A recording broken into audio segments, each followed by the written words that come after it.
I turned 45 with a porterhouse steak hissing on the grill and two-place settings already out on the patio. I bought a bottle of red, a 2015 vintage I'd been saving for something special. The glasses were polished, napkins folded just the way Marisol liked, and a little candle flickered in the middle of the table. It was the kind of scene you see in feel-good commercials, the kind that suggests love is still alive, still nurtured. I even set up the Bluetooth speaker, playing the playlist Callie made for me last Father's Day. Classic soul with just enough modern jazz to feel intentional. I kept checking the clock, 6:40, 6:55, 7:15. The wine had breathed enough. The steak would overcook if I waited too long. I figured maybe they were stuck in traffic. Maybe Callie's late class had run over, or Marisol got caught up leaving the office. But then I noticed something odd. My phone was quiet. No, on our way. Text, no missed calls, nothing. That alone didn't set off alarms. It was a pattern with them lately. Still, I slid the steak onto a cutting board to rest, wiped my hands, and tapped open my phone. Habit. Curiosity. A little hunger, not just for food, but for certainty. And there it was. Instagram. The top post on my feed. A photo of my wife and daughter in Rome. Callie in oversized sunglasses, Marisol in a breezy sundress I hadn't seen before. Behind them, cobbled streets and ivy-covered walls, bright gelato in their hands. They looked free, bright, radiant. The caption read, Girls trip airplane spaghetti, Italy #self-care, #no drama. I stared at it so long the screen dimmed. My brain tried to reason with it. Maybe it was an old picture. Maybe no. The timestamp said it was posted an hour ago. Fresh. Live. Like they were documenting the very moment I stood there in a polo shirt I'd ironed for a dinner no one would attend. My hands went cold, the knife slipping slightly against the steak as I sliced it in half out of stubborn instinct. I sat down anyway. I poured the wine, took a bite. The meat was perfectly medium rare, just how I liked it, but it could have been rubber. I couldn't taste a thing. My birthday. My 45th. A milestone. I'd imagine laughter, maybe a small gift, maybe Callie joking about me getting older and Marisol offering a toast like she used to. Instead, I got silence. Not even a phone call. No voicemail. Just hashtags and Aperol spritzes bought with my money, the same money that, a few weeks ago, we couldn't spare for a vacation together. They had told me we'd have to tighten our belts this year. That things were too tight to travel. That tuition costs were high. That utility bills were creeping up. I'd believed them. I always did. I canceled the anniversary trip I'd planned. Skipped the upgraded TV I wanted. Even transferred extra into our joint account when Callie mentioned a gap in her tuition. And all the while, they were plotting selfies in the Mediterranean sun. I sat at that table, every candle flicker a little mockery of my naivety. I wasn't angry. Not at first. Just hollow. Like someone had scooped out my insides and replaced them with fog. I stared at the empty chair across from me, the one Marisol usually sat in, legs crossed, always complaining about how medium rare should be a little more done. She'd laugh when I argued back, pretending to be offended. That chair had history, memory, and now, vacancy. I picked up my phone again and went to Callie's story. More images. A boomerang of them clinking glasses with the caption, when in Rome kiss mark dot. A slow pan of a suite, spacious, pristine, with a view of the ocean. Expensive. Boutique. I knew that place. I'd looked it up once when planning a trip we never took. Palazzo Verdi. 5-star, white marble bathtubs, gold hardware, terrace breakfast with panoramic skyline views. I had almost booked it for our 15th anniversary. I remembered the price tag. It was steep, too steep, Marisol had said. Let's be practical, she'd insisted. So I canceled. Opted for something modest. She'd barely acknowledged the effort. And now here they were. Sun-kissed and smiling. No mention of me. No tag. Not even a half-hearted wish you were here. Just #self-care and my damn credit card paying for every slice of tiramisu. I didn't eat the rest of the steak. I poured the wine back into the bottle, not wanting to waste it, but knowing I wouldn't enjoy it tonight. I gathered the plates, the napkins, turned off the music. The speaker gave a sad little beep when it disconnected. Like it, too, knew the evening had died before it began. I went inside and sat on the edge of the bed. Their pillows were still there. Callie's stuffed animal still sat by the nightstand, a memento from childhood she never packed away. The house was quiet, eerily so. No drawers slamming, no hairdryer humming down the hall, no laughter echoing off the walls. Just me, a phone full of betrayal, and a room that now felt like a stage I'd been written out of. At some point, the smile I'd practiced in the mirror that morning, the one I thought would greet them at the door, curled into something else. Something sharper. Something resolved. Not rage, not sadness. Just a shift. A realization. They had left me behind. Not just tonight. Slowly, over years. They distanced themselves, rewrote the narrative so subtly I didn't see the edits until they were sipping cocktails halfway across the world. And now I wasn't just out of the photo, I wasn't even in the frame. So, I did the dishes, turned off the porch light, and sat down with my laptop. Because if they could disappear without warning, so could I. I remember every detail now, every word Marisol used, every shift in her voice when she explained why we had to cancel our anniversary plans. It was a Tuesday. She was standing by the kitchen sink, wearing one of those oversized sweaters she claimed made her feel cozy but productive. I had just transferred the money, $4,200, into our joint account for the trip I'd been planning in secret for months. A lakeside resort in Vermont. Cabin with a private deck. Firewood stacked. Wine waiting. Just us. A chance to reset. But she looked over her shoulder at me, sighed, and said, "Honey, we're going to have to skip this year." The electricity bill came in high, and Callie's talking about maybe needing extra support for her electives. You know how tuition is. I didn't flinch. I just nodded, because that's what you do when you love someone. You make it work. You trust. You believe in the people you've built a life with. I offered to transfer a little more, just to make things easier. She smiled, she smiled so sweetly, and said, "You're always so good to us." And that was it. That was the lie. Polished and delivered with a look that made it feel like truth. But it wasn't the bill, and it wasn't tuition. It was Rome.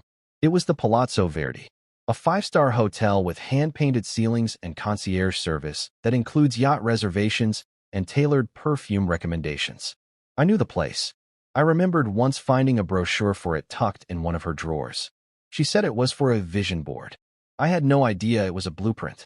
And now, in real time, I was watching the results of that lie unfold across social media like some kind of twisted travel documentary. They weren't hiding it. They weren't even delaying the posts to make it seem like it wasn't happening now. No attempt to create plausible deniability. Just unfiltered joy, curated hashtags, and $100 smiles funded by a man they didn't even have the decency to call. I kept scrolling, eyes dry, heart slowly hollowing. Callie had posted a video of their suite. The sweeping view of the Tyrrhenian Sea, the pristine white linens, the massive soaking tub. When your mom's a genius, she'd captioned it. Genius. That word clanged in my chest. Because what kind of genius lies to her husband, manipulates his kindness, and teaches her daughter that betrayal looks like bonding? I clicked on the hotel's location tag. Hundreds of photos came up. Food that looked like art, candlelit dinners on the balcony, flower petals on pillows. I wondered if Marisol had requested something special for her and Callie. Did they toast to freedom? Did they laugh about what I might be doing while they watched the sun dip behind the rooftops? Did they think I wouldn't find out? Or worse, did they not care? There was one post that stayed with me. It wasn't even theirs. It was a background moment in someone else's story, a panoramic view of the hotel's rooftop garden. And there, barely in focus but unmistakably them, were Marisol and Callie. Heads close, laughing. Callie holding a shopping bag with a Roman designer logo I couldn't pronounce. Marisol sipping from a glass of Prosecco. They looked at ease, untouched by consequence, like they had stepped into a new world where I didn't exist. And back in my house, our house, I sat next to a deflated balloon, the one Callie used to tape to the fridge every year. "Happy birthday, Dad," and faded gold letters. This year? Nothing. Just silence. A silence so heavy it felt weaponized. The steak had gone cold, but I didn't throw it away. I left it sitting there on the plate, untouched since the last bite I forced down out of habit. I poured myself another glass of wine, because if I was going to swallow the truth, I might as well wash it down with something decent. And I stared at the candle. The wax had dripped down the sides, hardened into crooked shapes, like a frozen timeline of how the night melted. What struck me most wasn't the betrayal itself, but how casually it had been carried out. No argument. No tension leading up to it. Just a seamless exchange of affection for distance. Of truth for luxury. They planned it well. I imagined the moment they booked the flight, how they must have justified it to themselves.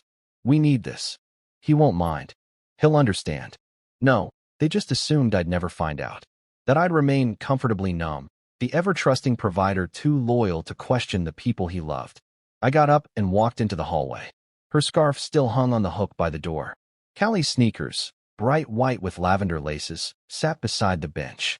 Their things, their scent, their presence was still here, but their loyalty had long since packed a bag and boarded a plane. I opened the drawer where we kept the bills and receipts. Callie's tuition had been paid weeks ago. I saw the confirmation. So where had the extra transfer gone? Then I found it. An itinerary email printed and folded neatly behind a stack of magazines. Dated 2 days before she told me we had to cancel our anniversary. The booking confirmation from the Palazzo Verdi. The total? $8,738. Room, spa treatments, dinner package, private tour of Vatican Gardens. And the payment? My card. The one I used only for special occasions. It was right there, in black and white. My generosity turned into their getaway. My plans erased, replaced by a vacation that didn't even leave space for a phone call. I sat back down at the table. The cold steak. The candle now extinguished. The silence. And I made a decision. This wasn't going to be one of those stories where the man forgives and forgets. Where he waits for an apology that never comes. Where he rationalizes betrayal because it's easier than confrontation. No, this time, the silence would serve me. It would protect me, guide me. They had taken my money, my trust, and my birthday. But they didn't take my name. They didn't take my house. They didn't take the part of me that finally understood that love without respect is just a leash. And I was done wearing it. I opened my laptop and started typing. Sleep didn't come that night. Not because I was seething, not even because I was sad. I just couldn't stop seeing it. The images. The lies sewn together in cashmere and sunset filters. The warmth of the photos they posted contrasted so harshly with the cold edge slicing through my chest. I lay there, staring at the ceiling fan spinning above me, listening to the hum of the quiet house, our house. My house. The place I'd worked for, fought for, paid for. The walls I painted with Marisol, the kitchen backsplash we picked out together, the den in the hallway where Callie crashed her bike into the wall when she was 8. All of it, every inch of memory, of effort, of sweat and patience was mine. But so was the clarity now. At some point before dawn, I swung my legs off the bed, sat at the edge, and just stared around the room. The covers beside me were flat, undisturbed. I reached toward her nightstand and opened the drawer. Lavender hand lotion, a half-read romance novel, her e-reader. The same drawer where she kept the itinerary. I opened the other drawer, mine. Neat. Precise. My birth certificate, our insurance forms, and the deed to the house. There it was, my name. Only mine. Clear, printed, notarized, stamped. I stood up and walked through the house slowly. Every frame on the wall, every mug in the cabinet, every throw pillow, they all felt like little trophies in a game I hadn't realized I was losing. Or maybe I was never meant to win. I wasn't going to scream. I wasn't going to rage. That would give them something to mock. No, I was going to move with the same silence they gave me on my birthday. At 9:04 a.m., I called Adam Whitley, my real estate agent. He was a quiet man, reliable, didn't ask many questions. I'd used him a few years ago to help Marisol's cousin find a rental when she relocated from Arizona. He picked up on the second ring. "Jonas," he said, a little surprised. "What can I want to sell," I cut in, calm. "The house. Fast. Quietly. If possible, cash buyer preferred." There was a pause on the line, a little beat of confusion. "You sure?" he asked. "That's a big move, my friend. You and Marisol planning something new?" I smiled at the question. "Bit down on it." "We are," I said simply. "A new direction." He offered to come by that afternoon. I agreed. I spent the hours before his arrival packing quietly, precisely. I moved like I had all the time in the world, but inside, it felt like a switch had flipped. I didn't want to take everything. I didn't want furniture or art or even most of my clothes. I wanted symbols. Items that had memory and meaning to me, and only me. My guitar, the one I'd played on our front porch every summer since we moved in. My father's gold watch, passed down on my 30th birthday. The fishing rod my grandfather gave me when I was 13. Those things went into the trunk of my car. Everything else could stay. I didn't need to wrestle over material proof anymore. Adam showed up in a navy blazer and that same leather folder he always carried, the one with tabs and highlighters and numbers written in margins. He stepped into the foyer, looked around, and tilted his head. "Is everything okay?" he asked cautiously. I nodded. I just realized I'm not waiting around anymore. He didn't ask for details after that. That's what I liked about him. He walked through the house with quiet respect, taking his notes. When we got to the kitchen, he paused and turned to me. "We could get a great listing price if you give me a week to prepare," he said. "Or, if you're serious about moving fast, I might know a buyer." I looked him dead in the eyes. Speed, discretion, those are the priorities. He gave a small nod and made a call. I overheard him mention the neighborhood, the square footage, and then he said something that surprised me. "No, I think this one's emotional, not financial." "Yes, it's clean. Fully owned. No mortgage." Then he looked up at me and mouthed, "He's interested." We signed the initial paperwork right there at the dining table where we used to have pancake sundaes. I almost laughed. Almost. But there was no bitterness in me, not really. Just detachment. Freedom creeping in like sunlight through blinds. By evening, Adam called me back. "The buyer wants to walk through tomorrow," he said. "Cash offer. Close within the week. No questions asked." "Done," I replied. That night, I sat in the empty bedroom, surrounded by boxes I didn't want and memories I didn't need.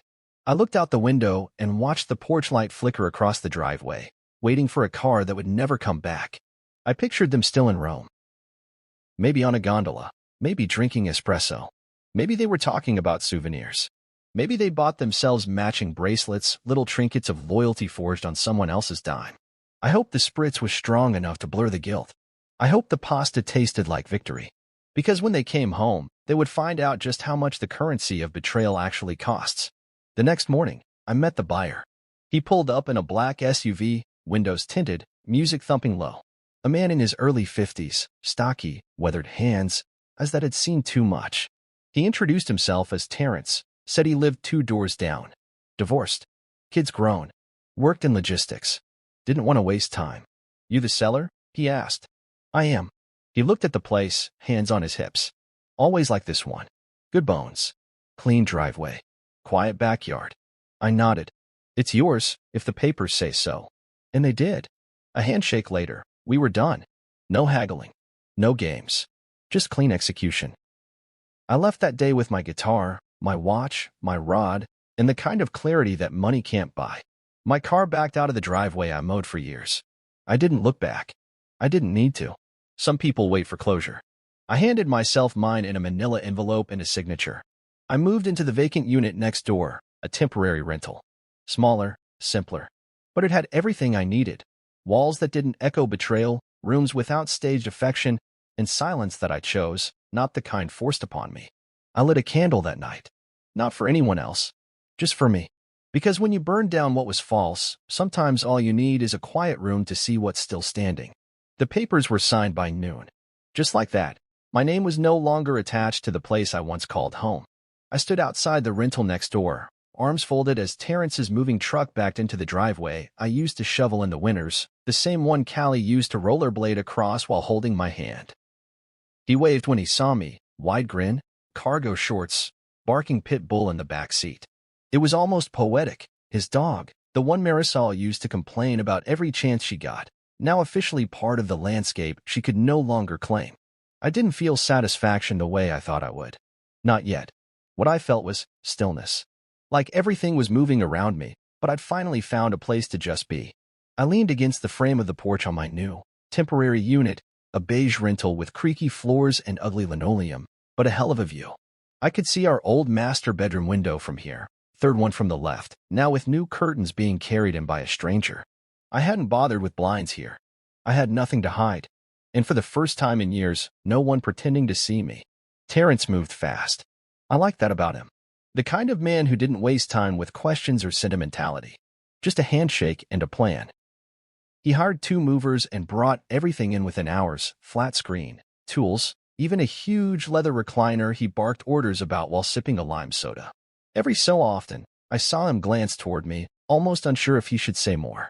Finally, during one of the breaks, he walked over holding 2 sweating bottles of beer and held one out. "I don't know what happened, and I don't need to," he said, eyes narrowing behind his sunglasses. "But I've had my share, oh." I clinked his bottle. That's exactly what it was. He laughed and went back to shouting at the movers. His dog, Boomer, trotted over and flopped onto my porch like he'd always belonged there. The irony didn't escape me. Marisol once filed a noise complaint over Boomer's barking during Callie's Zoom classes, claimed it disrupted her peace. Now Boomer's low, rhythmic snore was the soundtrack to her eviction. Or maybe just her reminder. I had 1 week between the closing and their return. 7 full days to watch the house transform. My house becomes someone else's. And I didn't miss a second. I watched Terrence replace the doormat. I saw them paint over the gray we had picked together during that weekend in 16 when we swore we'd finally make this place feel like ours. I watched the furniture go in, new frames, new shadows behind the windows. I listened to Terrence's music at night, old school soul, the kind I used to hum while washing dishes. It felt strange to hear it coming from the place where no one had really listened to me in years. I lived light in the rental. A small couch, a mattress on the floor, my guitar in the corner. I'd eat on the porch most nights, plate balanced on my lap, warm tea or a can of soda in hand, and just be. No expectations. No manufactured gratitude. Just quiet honesty. It was intoxicating in a way I hadn't expected. I didn't have to perform anymore. I didn't have to ask if someone was okay, or walk on eggshells if the mood shifted.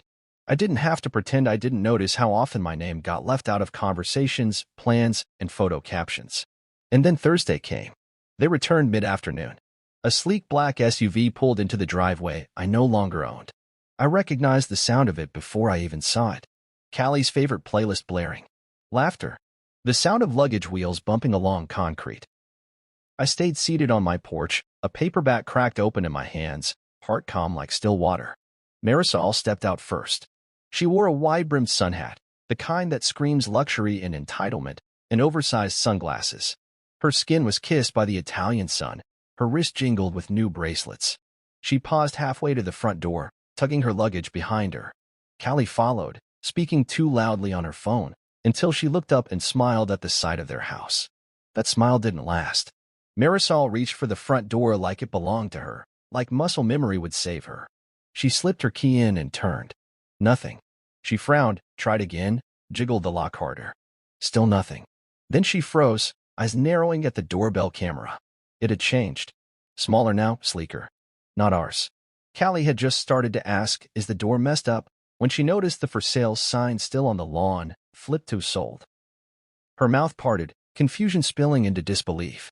Marisol stared at the sign like it had appeared from smoke and lies. Then came the sound of the deadbolt turning, Terrence opening the door. Can I help you? He asked, holding a half-eaten sandwich in one hand and Boomer's leash in the other. Marisol blinked, took a step back. This is our house. Terrence looked over her shoulder at the sign. Not anymore. She shook her head, disoriented, lips parting to protest. But he calmly pulled a document from his pocket, the receipt of truth. Closed 3 days ago. Fully legal. Title cleared. I can show you the paperwork if you want. She reached for her phone, fingers trembling. This must be a mistake. This isn't possible. Callie stood there, silent now, eyes scanning the house like it had betrayed her. Then she saw me. Her face turned. She pointed. Dad? I lifted my cup of tea and raised it toward them, casually, then picked up my phone.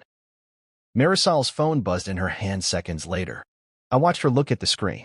Her lips tightened as she read the message. You should have FaceTimed me from Rome. Instead, here's your tour of reality. I stood slowly, walked inside, and closed my door. I didn't need to say anything more. They were locked out of the house, of my trust, of the life they once ran with my hands holding it all together. And the man inside now? He had a loud dog and no apologies. A perfect fit. They stood there like tourists who'd gotten off at the wrong stop. Callie's phone dangled in her hand, her jaw slightly slack, and Marisol still wore that ridiculous wide-brimmed hat like she was in a perfume ad. Her sunglasses slipped slightly down her nose, revealing eyes that flickered from disbelief to something that almost looked like fear. Terrence, holding Boomer's leash with one hand and the other still on the door, tilted his head at them like they were solicitors trying to sell him something he didn't want. Marisol stepped forward, pulling out her phone again as if the lock would start working once she hit redial. This has to be a mistake, she murmured, more to herself than to him. This is our home. You can't just... Terrence cut in, his voice calm and unimpressed. Lady, your name's not on anything that matters. The guy who owned this house signed it over. Cash deal. Closed days ago. The deed has my name now, not yours. Callie looked between them, visibly confused. But, wait, how? We were only gone for a week. She turned to Marisol, dropping her voice. Did you know about this? I didn't, no, Marisol stammered, trying to piece it all together like a puzzle that had already been burned. He wouldn't. He couldn't. I watched from behind the curtains of my rental. The cup of tea in my hand had long gone cold, but I hadn't moved to refresh it. This was the moment I had waited for. Not out of pettiness, not for revenge, but for balance. For the truth to finally have a shape they couldn't ignore. Marisol stepped back from the door and stared at the front of the house like she didn't recognize it. The porch now bore Terrence's custom-made welcome mat that read "No Drama Zone." There were potted plants on the steps, his, not mine, and a wind chime hanging from the beam. The air was different, not because of the house itself, but because it no longer responded to her presence. The power had shifted. Callie's shoulders tensed as she stared at the sold sign. This isn't funny, she said quietly. Terrence shrugged. Wasn't trying to be. He pulled the door shut with finality, Boomer giving a half-hearted bark as the latch clicked back into place. Then came the silence. The kind that drapes itself around you when your assumptions are ripped away in broad daylight. Marisol turned around in slow motion, eyes searching the street, and that's when she saw me. I didn't duck. I didn't step back. I let her see. Standing there in my plain shirt and worn jeans, mug in hand, curtain parted just enough to make the truth inescapable. She squinted behind her sunglasses, frozen for a beat, then raised her hand slowly like she wasn't sure if it was to wave or to shield her from what was coming. Callie followed her gaze. Her eyes widened. Dad, she called out, her voice cracking in that way it did when she was 8 and had broken something precious. I didn't answer. Just stared. Not with hatred. Not with the icy glares they'd taught me to expect in recent years. No. I stared with detachment. With quiet, merciless peace. Marisol pulled her phone again and dialed. I watched her shoulders stiffen as she waited. My own phone buzzed, vibrating once in my pocket. I didn't answer. It rang again. This time, she left a voicemail. The kind I used to leave for them when they didn't show up for dinner, when plans changed without notice, when birthdays were forgotten because of emergencies that never seemed to require documentation. Her silence then had been loud. But now? My silence rang louder. Then came the text, "Please talk to me." I set the mug down on the windowsill, picked up my phone, and typed slowly. "You should have FaceTimed me from Rome. Instead, here's your tour of reality." I had sinned. From across the street, I watched her read it. Her lips parted, the corners twitching like she wanted to protest, but the words never formed. Callie looked over her shoulder, confused. What did he say? Marisol didn't answer. She slid the phone into her purse and just stood there, her hands limp at her sides. There were no theatrics, no wailing, no sudden outbursts. That would come later, I suspected. But in that moment, all they had was the raw weight of consequences finally arriving without fanfare. They walked back toward the SUV. Slowly, like gravity was stronger now, like betrayal had turned their bones into stone. Callie paused near the edge of the lawn, turned back, and looked at the house again. Her eyes swept across the porch, the windows, and finally landed on the spot where I used to hang the wind chime she made in 6th grade art class. It was gone now, boxed and packed, like the trust she'd spent years not realizing was finite. I sat back down and watched as the SUV pulled away. No honks, no waving, just tires on asphalt and a shadow that passed without sound. That night, the neighborhood felt different. Terrence had a porch light brighter than mine ever was, and Boomer barked at every shadow like he was announcing a new beginning. I didn't mind. It wasn't my porch anymore. But the peace I felt, knowing they had finally run out of places to hide from their choices, was more comforting than silence. I slept better that night than I had in years. No guilt. No wondering if I was overthinking things. No midnight arguments about tone or intent. Just rest. And somewhere across town, probably at her sister's house, I imagined Marisol lying awake. Not because she missed me, but because, for the first time in her curated, image-controlled world, she couldn't find the angle that made her look like the victim. She took a girl's trip to Italy. She came home to someone else's welcome mat. Fair trade. I didn't bother setting an alarm. I knew exactly what time they'd return. I'd lived with Marisol long enough to know her patterns, even the ones she didn't know she had. She was a creature of structure disguised as spontaneity, always carefully chaotic. And Callie, well, she followed her mother's cues like a dancer shadowing the lead. So when I heard the SUV return the next morning, early, before most of the neighborhood stirred, I was already up, already seated in my rental's living room with my mug of black coffee and the curtains slightly drawn. The birds were just beginning their morning calls. It should have been peaceful. And it was for me. I watched as the car door slammed harder than it needed to. Marisol was already heated. Her face was contorted in disbelief, fury coiled so tightly in her jaw it looked like her teeth might crack. She stormed to the house and began rattling the doorknob like it owed her an apology. Terrence had already left for work. His pickup truck was gone, but Boomer barked from inside, a low, guttural sound that matched the mood. "This is our house," she screamed, slamming her hand against the door. "Open this damn door. This isn't legal. It's not legal." Her voice bounced off the quiet street, waking a few birds and probably some neighbors, but none of them came outside. Nobody wants to interrupt a meltdown, especially one so loud it shakes the morning stillness. I kept sipping. Callie stood off to the side, arms crossed. Hoodie pulled up like she wanted to disappear into it. She didn't scream. She didn't even move. Just stared at the porch like it might remember her. Like maybe the bricks would part and pull her back inside. Then Marisol turned, hair whipping behind her like a storm cloud caught in motion. Her phone was already in her hand. I knew she was about to call me again. I could see the frantic tapping of the screen, the way her thumb hit the call icon like it was a trigger. Inside my pocket, my phone buzzed once, then again. Then again. I didn't move. I let it ring out. Then I sent the message I'd typed and saved just for this moment. "You should have FaceTimed me from Rome. Instead, here's your tour of reality." She saw it instantly. Her hand dropped like it had been stung, phone screen still glowing as she stood frozen on the lawn. For a moment, the fury paused, suffocated by disbelief. And then, the scream. Loud, unfiltered, raw with the realization that this wasn't temporary. That this wasn't a prank or a scare tactic or some lesson she could manipulate her way out of. "This is cruel, Jonas," she shouted, stepping off the porch and turning to face the house next door. "What kind of man does this to his family?" I stood, calm, walked slowly to the window, and pulled the curtain fully aside. Our eyes locked across the short stretch of driveway. I raised my mug again. Not a smirk, not a taunt, just acknowledgement. She saw me. And for the first time in years, she really saw me. Callie's voice broke through the tension, a whisper by comparison. "Dad, please. What's going on? Why are you doing this?" That question was the final spark of delusion that made my jaw tense.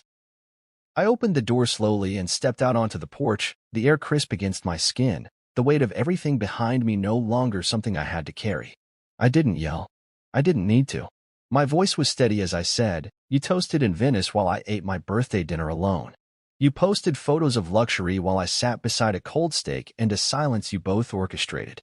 I decided to give you the same emptiness you gave me." Callie took a step forward. "But the house? You sold it without telling us." I looked at her, that familiar pout creeping into her expression, the one she used to get out of trouble, the one Marisol taught her, coached into a performance of innocence. But I wasn't watching a daughter anymore. I was watching someone who had learned to value comfort over respect. "You didn't even call me, Callie. You didn't text. You didn't check in. I paid for the trip you told me we couldn't afford.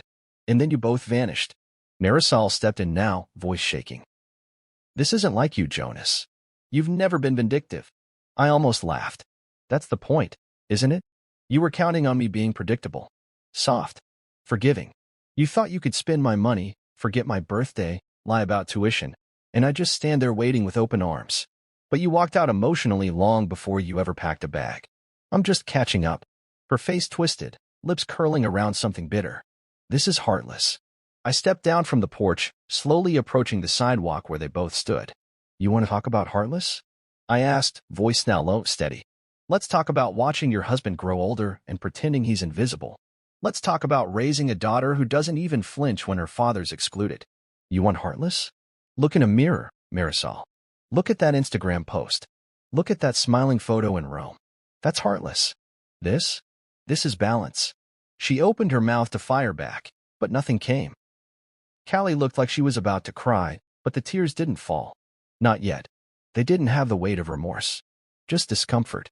I turned around and walked back to the porch. Calm. Measured. In control. Behind me, Marisol shouted one last time. You'll regret this. I paused, halfway up the stairs, then turned back. I regretted staying silent for years. Not anymore.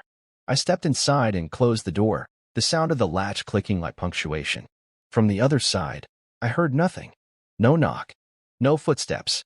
Just the wind rustling leaves, Boomer barking in the distance, and the sound of a woman realizing she no longer had the upper hand. And for once, that silence didn't feel like abandonment. It felt like freedom. It didn't take long. The next morning, just as the sun began to break over the rooftops and the first wave of birds found their song, they came knocking. Not tentative, not respectful. It was a full assault. Pounding like a battering ram, fists slamming against the wood like they could demand back everything they had so carelessly discarded. I was already awake, sitting on the floor in my rental's living room with a cup of black coffee in one hand and the morning paper folded in my lap. I didn't jump. I didn't flinch. I just let them knock. Dad, Dad, please, open the door. Callie's voice was muffled, but I recognized the rhythm of panic. Please just talk to me. Another set of hits against the wood, this time from Marisol. She wasn't yelling, not yet, but her voice carried that sharp edge of desperation that had always come only when her grip on control started to slip. Jonas, you need to open this door. You need to explain yourself. The audacity of that made me chuckle under my breath. Explain myself, as if I was the one who owed them answers. As if my solitude, my quiet reclamation of dignity, was a sin I now needed to account for. I took another slow sip and set the mug down on the table before walking to the door. I let the seconds tick by as they continued knocking, each thump a punctuation mark in the long paragraph of disrespect I'd endured for years. When I finally opened it, I didn't swing it wide. I cracked it just enough for them to see my face. Callie was standing closest, red-eyed, hair pulled into a messy bun, hoodie zipped up to her chin like armor. Marisol stood behind her, arms crossed, sunglasses hiding the damage, but not well enough. I looked at my daughter first. Her voice was tight when she said, "Why would you do this to us?" The word has hit me square in the chest, not because it hurt, but because of how false it sounded. Us? Where had we been when they boarded the plane to Rome? When they drained the savings account?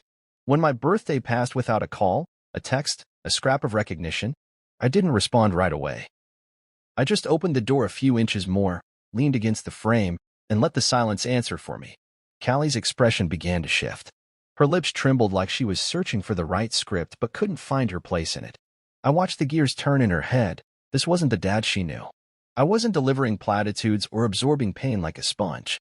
I was, still, calm. And it scared her. Marisol stepped forward. "Jonas, we need to talk like adults. You can't just go off the rails and sell the house. That was Callie's home. That was our life. Our life." I repeated, voice low and even. "You mean the life you decided to vacation away from while I ate dinner alone on my birthday?" Her jaw clenched. I kept going. "You could have told me the truth. About the trip. About the money. About the way I apparently stopped matching. Instead, you lied. You didn't flinch while using my account to book a 5-star escape. You didn't think twice before cutting me out of my own family. And now? Now that the locks have changed and the deed is no longer yours to pretend with, you want a conversation." She dropped the sunglasses then, letting them dangle from her fingers.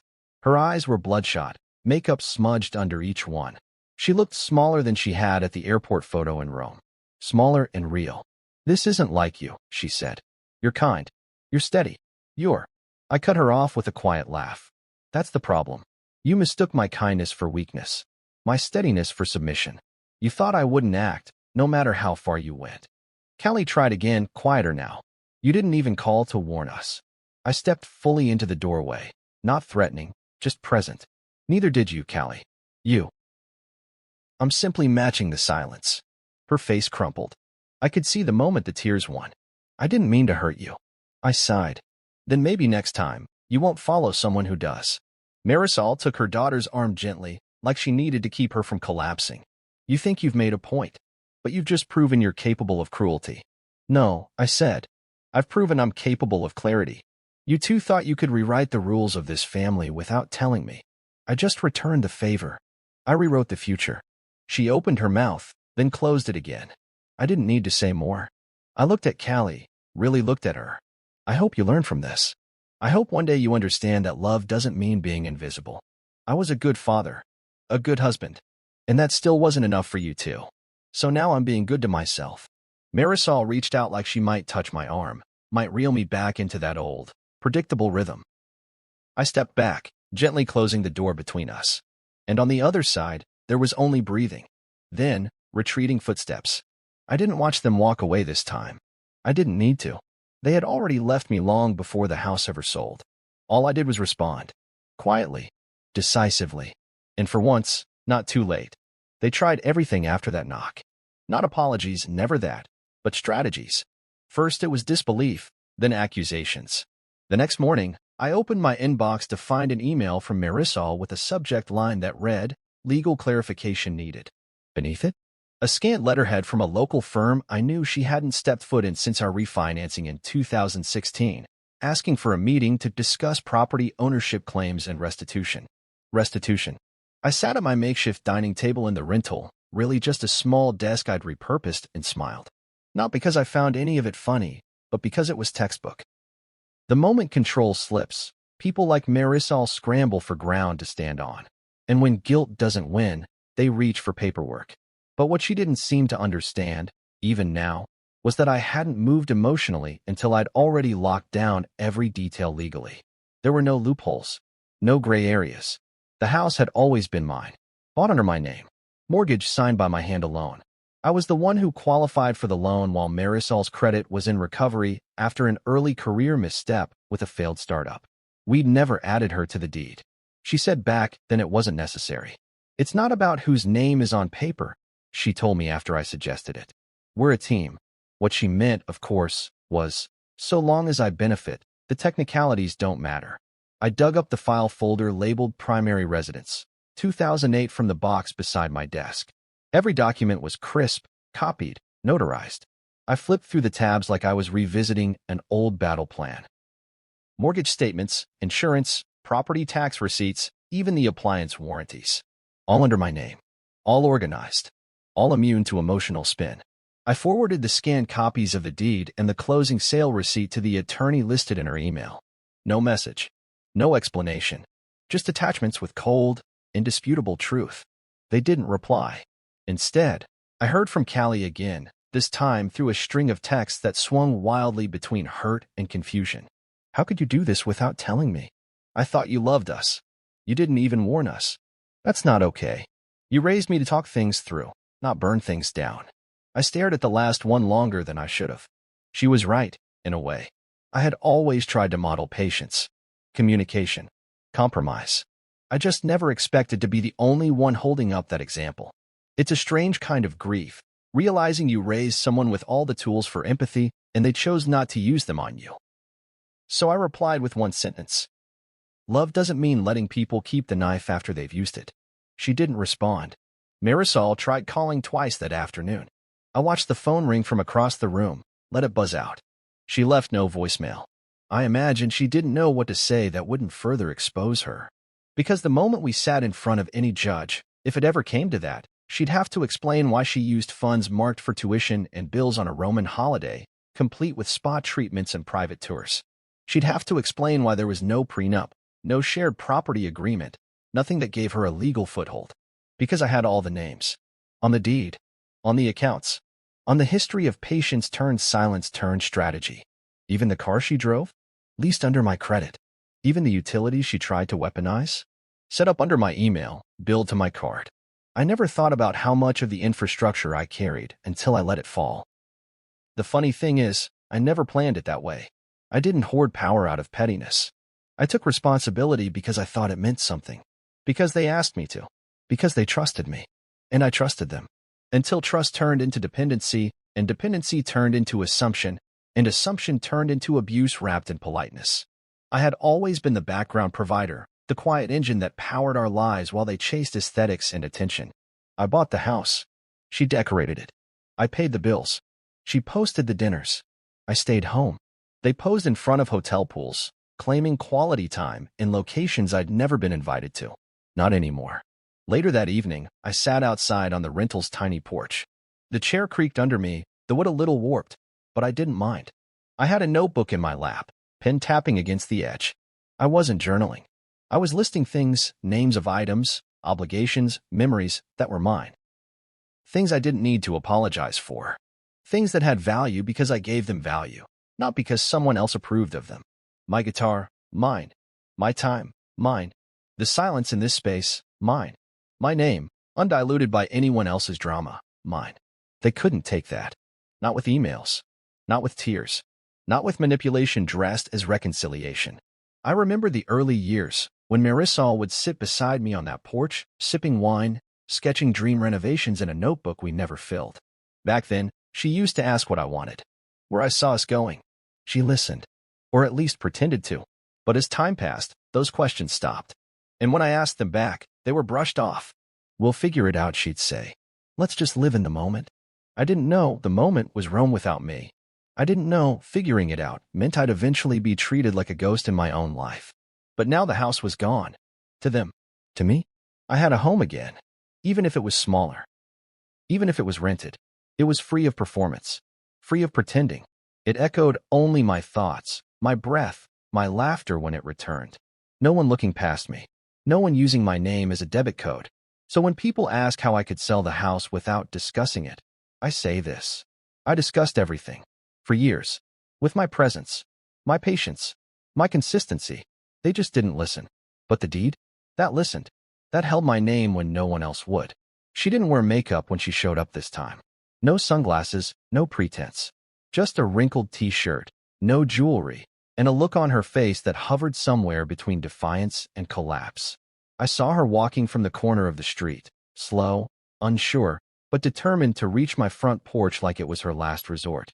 Boomer barked once from Terrence's window next door, then settled back into his corner. Even he knew this wasn't a moment to interfere. Marisol stopped at the edge of the porch, her hand trailing along the banister as if touching something anything could anchor her. She looked around. At the chipped paint. The sagging plant I forgot to water. The folding chair I'd been using instead of furniture. And then she looked at me. I didn't speak. Just sipped my coffee and leaned back. I wasn't going to make this easier. I wasn't going to make it soft. I just want to talk, she said finally. Her voice had a quiver in it, but not from emotion. From exhaustion. She wasn't there to scream anymore. She was there to salvage what she could, or at least try to rewrite how the fall had happened. I nodded toward the second chair, the one I had pulled out for a neighbor the other day. She sat slowly, as if afraid the seat might give way beneath her. I waited. After a moment, she broke the silence. You humiliated us. I stared at her. Let the words sit. She didn't flinch. She meant it. I exhaled through my nose, then met her gaze. You left me alone on my birthday and spent my money on a trip you lied about. You didn't call. You didn't text. You posted pictures of aperitifs and sunsets like I didn't exist. And now you're upset that the world didn't stay on its axis when you returned. It wasn't supposed to be like that, she murmured, eyes falling to her hands. We weren't trying to hurt you. No. I asked, voice sharper now. Then what were you doing, Marisol? Educating Callie on how betrayal looks in high definition? Teaching her that it's okay to leave someone behind as long as the lighting is good. She looked like I'd slapped her. I didn't raise my voice. I didn't need to.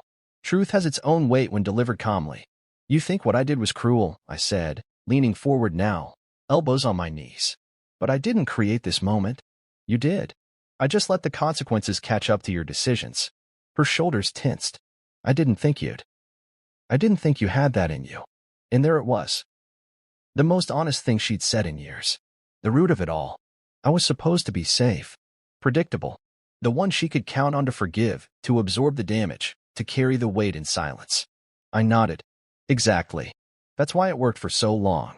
She looked at me now, really looked at me. Not as the man she curated to fit the image, not the placeholder husband she could overlook while chasing some idea of glamour and freedom. She saw someone different. Someone who had nothing left to lose but everything still to gain. I never meant for you to feel erased, she whispered. But you erased me anyway. Silence stretched between us, tight and tense. The breeze caught the hem of her shirt, the rustling leaves giving the moment a soundtrack it didn't deserve. She straightened a bit. I've been staying at my sister's. Callie's not talking to me. She's angry. She thinks this is all my fault. I gave a small, humorless laugh. Smart girl. She sighed. I don't want it to end like this. What exactly is this, Marisol? I asked. The house? The marriage? The illusion? Because let me be clear, I didn't end anything. I just stopped lying to myself. She blinked. Hard.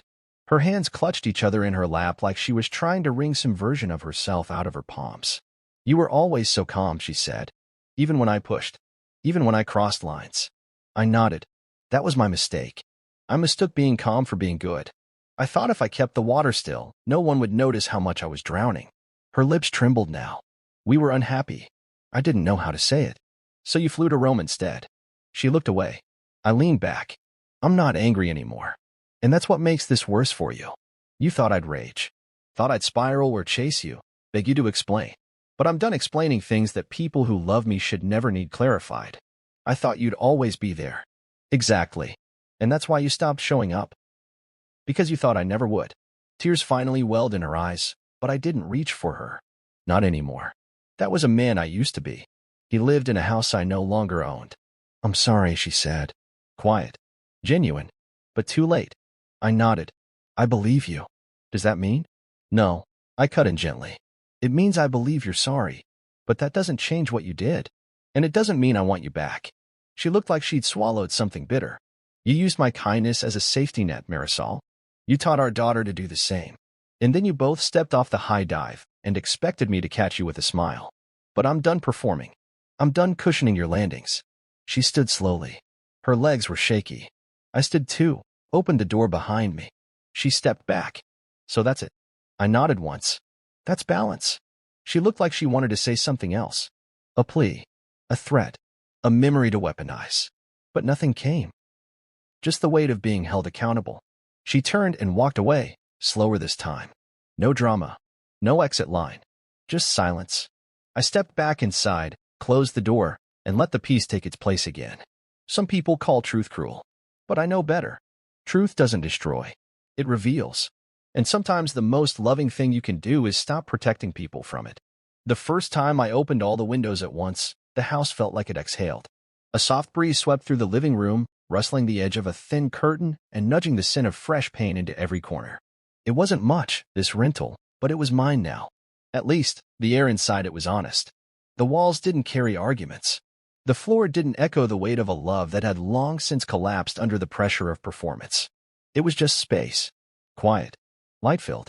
Unapologetically simple. I'd repainted the porch the weekend after Marisol's last visit. Not out of spite. Not to cover anything. But because I wanted something that felt like a beginning. Something fresh. I chose a muted sage green. Nothing flashy. Nothing trendy. Just soft and earthy. Something a man could drink his coffee on in peace. I planted sunflowers in mismatched pots by the steps, not caring that they leaned unevenly. They still turned their faces toward the sun, and somehow, that felt like enough. Each morning, I sat on that porch with my mug and watched the world stir awake. Some neighbors nodded. Some avoided eye contact. Word had spread. People love a good scandal, even if they're too polite to admit it. He sold the house while they were in Italy. I overheard once from two teens on bikes. Savage, one of them whispered, grinning like I'd just broken the fourth wall of suburbia. I didn't correct them. Let them think what they wanted. People always do. The truth was, I didn't do it to be savage. I did it to breathe. And now, I could. The strange thing was how fast peace settled in once I stopped fighting for something that had already left me. The nights were quiet again. I slept without clenching my jaw. I ate without waiting for someone to ask what was wrong. The absence of conflict didn't feel like emptiness. It felt like a second chance. Not at love. At self. I still saw them sometimes. Marisol and Callie. They moved in with Marisol's sister about 20 minutes across town. Not far, but far enough to feel like different planets. They didn't walk the neighborhood anymore. Didn't show up to block gatherings or poke their heads into familiar yards. And when they drove past, on the rare occasions they didn't look at me. They didn't have to. I always waved. Not to mock them, but because I wasn't hiding. Callie was the one who looked away the most. Her face would stiffen in the passenger seat, eyes fixed on her phone, pretending I didn't exist. That hurt in a different way than Marisol's betrayal. Callie was my girl once. My little shadow. The one who used to bring me dandelions like they were treasure and asked me to braid her hair even when I didn't know how. But children learn what they're shown. And she'd been watching her mother rewrite the rules for years. I was just the final sentence she decided to skip. Still, I waved. Every time. Because she needed to know that the door wasn't locked. It was just closed until she understood how to knock. One afternoon, I was on the porch sanding the new wooden table I'd built for myself. Simple, sturdy, imperfect. Just like me. Terrence strolled by with Boomer trotting at his side, tail wagging like he'd never known a bad day. Terrence paused by the fence and leaned on it. "You ever gonna tell me what really happened?" he asked. I smiled. "Would it change anything?" He shook his head. "Nah. I just like knowing what makes a man wake up and finally flip the chessboard." I didn't answer right away. Just wiped the sawdust from my palms and looked out at the street. The house that used to be mine looked different now. New flowers, a fresh coat of paint, Boomer's toys scattered across the yard. It was no longer a monument to my pain. It was someone else's life now. And strangely, I liked that. It felt like the right kind of erasure. "It wasn't one thing," I said eventually. "It was 1,000 small dismissals, 100 swallowed words, a lifetime of showing up for people who stopped seeing me." Terrence nodded like he'd heard that song before. And now, I looked at the porch, the sunflowers leaning toward the light, the table built with my own hands, the silence that no longer suffocated. "Now I wake up and everything I see belongs to me again," I said. "Not in the legal sense, in the soul sense." He clapped his hand once on the fence. "That's the real kind." After he left, I sat on the porch for a long time, watched the shadows stretch across the street.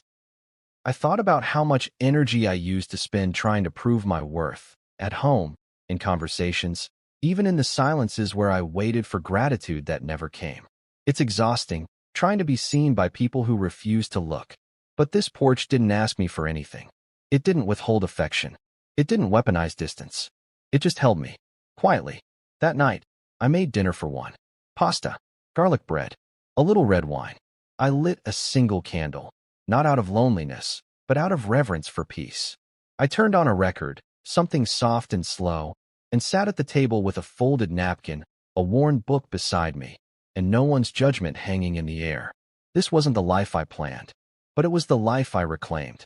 And it turns out, there's something holy about reclaiming your own damn story, about saying, "This ends with me," and not needing applause to validate it. Because a house is just walls. But a home?